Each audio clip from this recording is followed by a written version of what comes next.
অভিজাত এক শহর ছিল বিত্তবান লোকেদের বসবাস। হঠাৎই এক দুর্যোগে ধূলিসাৎ হয়ে যায় গোটা শহর। পাথরের মূর্তিতে পরিণত হয় নগরের মানুষ, পশু পাখি, গাছপালা, যাদের দেখলে মনে হবে তাদের দেহে কখনোই প্রাণ ছিল না। বলছি ইতালির অভিশপ্ত নগরী পম্পেইয়ের কথা। ঠিক কোন পাপের আগুনে ধ্বংস হয়েছিল এই শহর? কি বলছে পবিত্র কুরআন?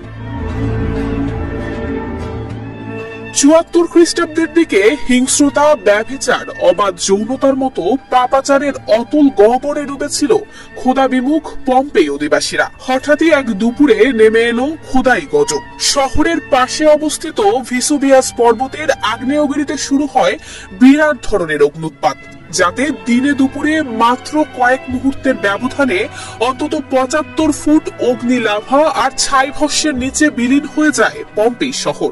জীবন্ত কবর রচিত হয় শহরের মানুষ, প্রাণী এবং উদ্ভিদ সম্ভারে। এর আগেও অনাচারে ডুবে ধ্বংস হয়েছে বহু জাতি, যাদের অনেকের বিবরণ রয়েছে কুরআন হাদিসে।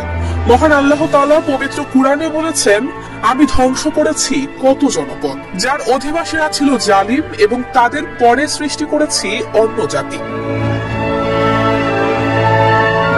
ইতালির তৎকালীন রাজা ওস্কান খ্রিস্টপূর্ব ৬ থেকে ৭ শতাব্দীর দিকে এই শহরের গোড়াপত্তন করেন।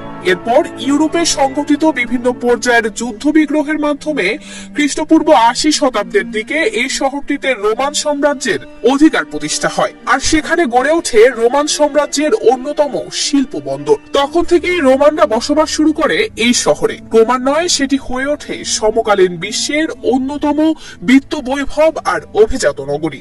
রোমান আর গ্রিক বণিকদের ব্যবসা বাণিজ্যের মূল কেন্দ্রে পরিণত হয় পম্পেই।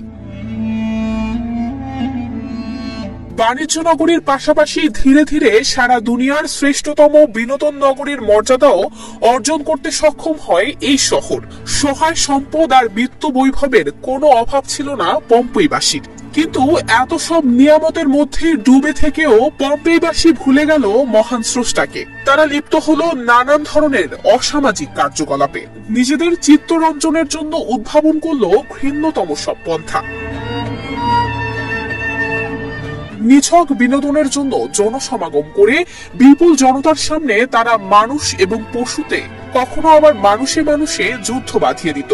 এই মানুষ এবং পশু কিংবা মানুষ মানুষে একে অপরকে সর্বশক্তি প্রয়োগ করে আঘাত করে যতক্ষণ পর্যন্ত রক্তাক্ত করে একজন আর একজনকে চিরতরে দুনিয়া থেকে বিদায় না করত, ততক্ষণ পর্যন্ত চলতো এই অমানবিক খেলা।